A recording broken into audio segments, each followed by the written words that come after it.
So today I thought I'd share with you the easiest way I know of to smoke DMT, and really it's more of a recipe than an actual method of ingestion. So here we go. It's called DMT enhanced leaf.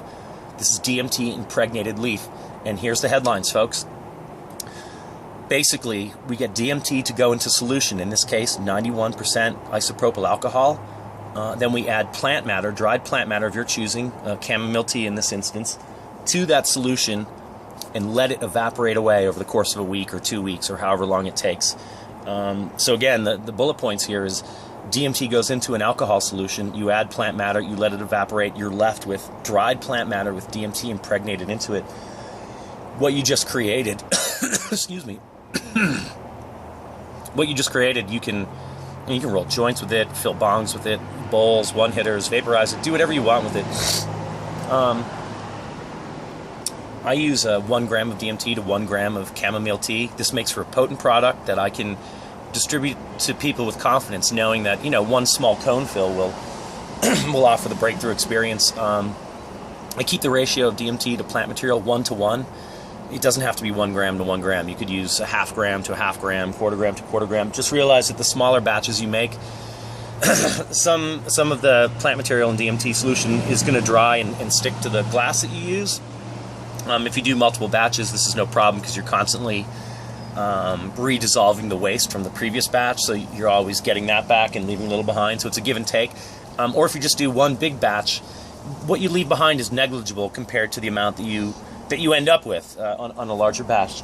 That being said, if you start getting into quarter grams or, you know, 1/10 of a gram, 2/10 of a gram, you know, you're already stretching yourself thin as it is. Not that this won't work. It'll definitely work. Making enhanced leaf is super easy. This is kitchen chemistry, not rocket science.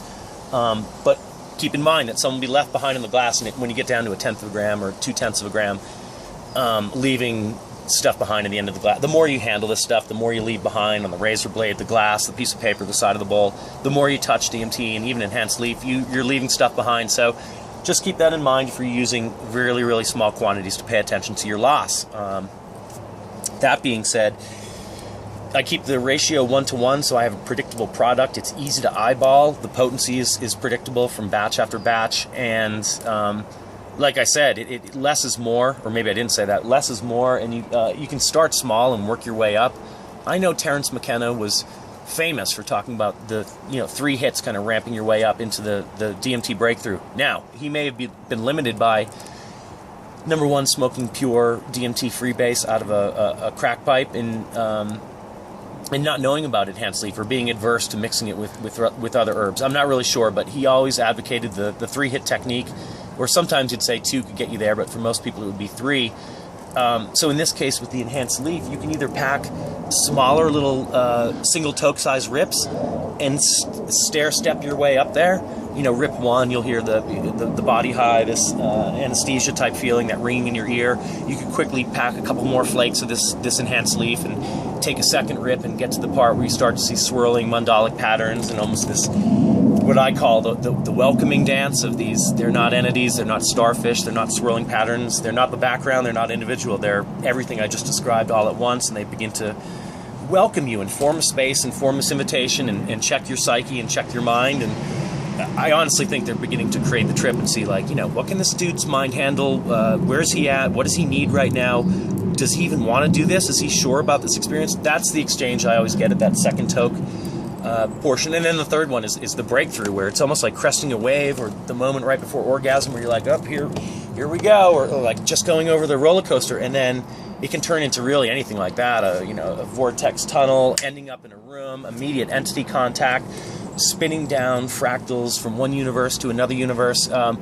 That's kind of how I've noticed the experience ramps up over a course of doing 3 individual hits.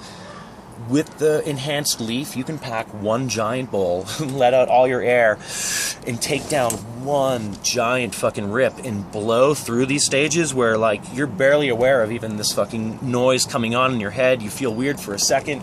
Next thing you know, you may see a pattern and you're just fucking shooting by it and either already there, or by the time you fucking and that's the thing with DMT. There's some lag time with your mind, putting it together, wrapping words around it, creating visual images, and like trying to translate to you. It's weird. It's your mind translating to your own mind what the fuck is going on, and it's always a heartbeat behind what's going on in front of you, which is absolutely nuts. So, maybe that doesn't explain the DMT experience very well, and they do vary trip to trip. But what I was trying to say was, you can, even with this enhanced leaf, you can ramp it up slowly, or maybe just take a small hit if you're turning someone onto it. Give them a small little couple flakes of enhanced leaf, let them hit it, and let them experience what that weird head buzz is, that whining, that high pitched noise that starts in the back of your head. Maybe someone just wants to experience that, and then make a decision about another launch. So it really gives you a lot of fucking options.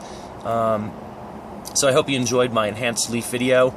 I apologize if my side branch into the 3 stages of the DMT breakthrough didn't make sense or wasn't appropriate, but that's my experience with the DMT.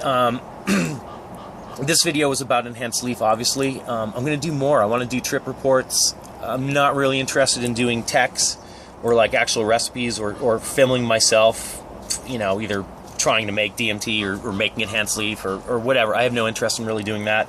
There's tons of information on the internet, you guys. It's the information age. If you need recipes, techs, extractions, source materials, all that stuff, Google and YouTube are great places to start, and then hit the forums like Blue Light, Shroomery, Mycotopia, DMT Nexus is another great one, and just fucking look around. You're going to find 98% of your answers, and the other 2% of your answers are going to be with you doing kitchen chemistry, home experimentation, a couple misses, a couple misfires, a couple getting it right, and just exploring your own mind, psyche, and consciousness. So good luck out there. Be safe as always. Keep tripping. I'll see you guys out there.